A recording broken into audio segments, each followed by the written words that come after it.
Shh, come closer. Have you ever heard a secret? Not just any secret, but a really, really special one, like magic level special? Well, today, we get to listen in on a huge secret. It's a story told by actual queens, and it's all about amazing adventures and a kind of love that's so big it could change everything. They're going to tell us about the most important moment in their whole life. Okay, so let's picture this together. We're sneaking into this huge, sparkly palace. And inside, a bunch of queens are all gathered around. But you know what? They're not talking about fancy crowns or how big their kingdoms are. Nope. They're sharing something way more important. A secret, right from their hearts. And guess what? We get to listen in. So it all kicks off with one simple question. A really wise queen, her name is Draupadi, she turns to all her friends, the other queens, and asks the one thing everybody's wondering. She kind of leans in and asks, "Tell me, how did you all meet him? How did you actually come to marry Lord Krishna?" And the very first queen to speak up is named Jambavati. You can just see her eyes light up as she starts to remember. Her story is, well, it's a little different. It doesn't start with a sweet love song or anything like that. Nope. Her story starts with an epic battle. So Jambavati's dad was the super powerful king of the bears. His name was Jambavan. I mean, this guy was ancient and so strong. And he was guarding this incredible, glowing, magical jewel. So when Krishna shows up to get the jewel, well, the Bear King has no idea who he is. He just sees some stranger trying to swipe his treasure. And being a great warrior, he gets ready to fight. Of course he does. But listen, this wasn't just any fight. Oh no, they fought inside a dark cave, and they went at it day and night and day and night for 27 whole days without a single break. Can you even imagine that? The whole world must have been shaking. But then, on that 27th day, something amazing happened. As the Bear King started to get tired, he took a really close look at the person he was fighting. And suddenly, his heart just understood.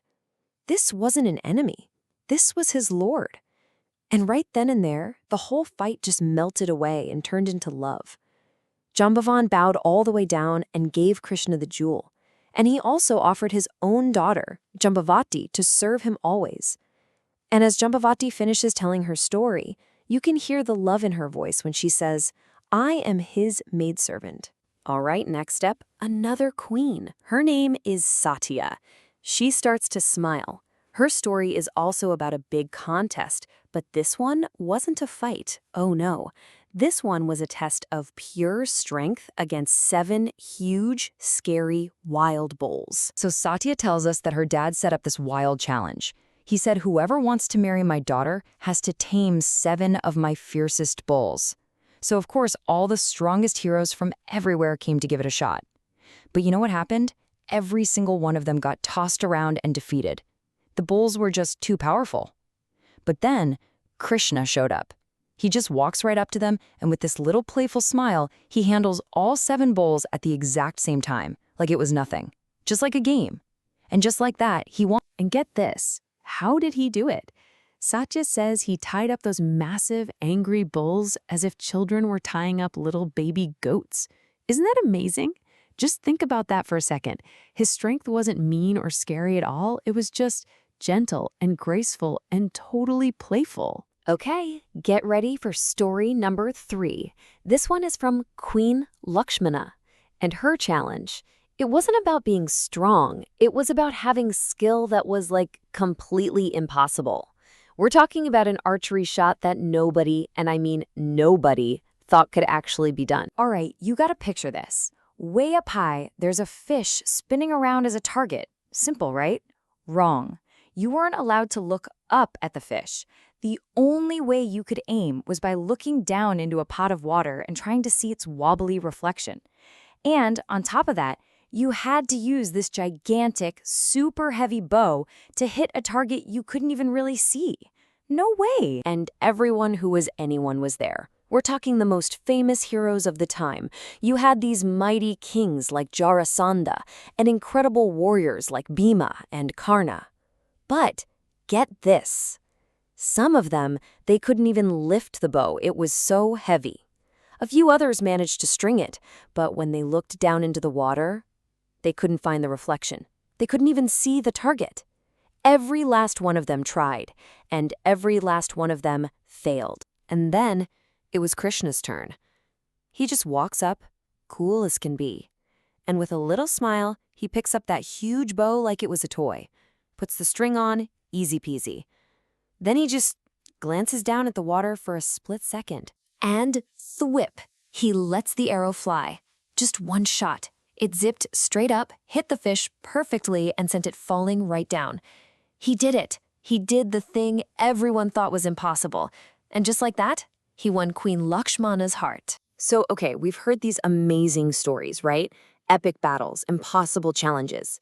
But here's where the story gets really, really interesting. Because the true magic, the real secret, isn't about winning the contests. It's about what the queens wanted after all of that. So I want you to think about this for a sec. After being won by the most amazing person in the whole universe, what would you ask for? Seriously, would you want a kingdom, a mountain of treasure, maybe magic powers? What do you think they wanted more than anything else? You know, they could have asked for literally anything. They could have said, I want to rule the world, or I want all the treasure ever, or even, I want to live forever.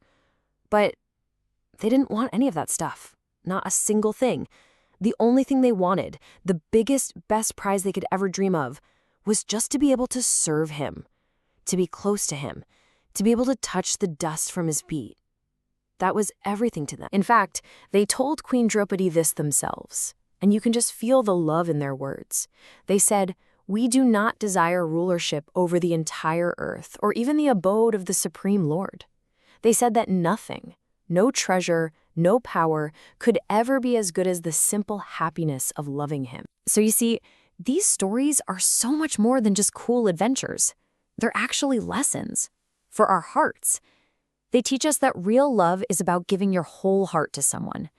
They show us that the strongest people can also be the most gentle and playful. And maybe the biggest lesson of all, that the best treasures aren't things you can hold in your hand.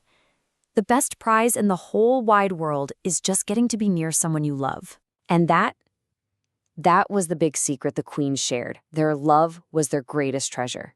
So I'm going to leave you with that same big question that they answered for us. What does it mean to you to love someone with your whole heart? Thanks for listening in on this story with me.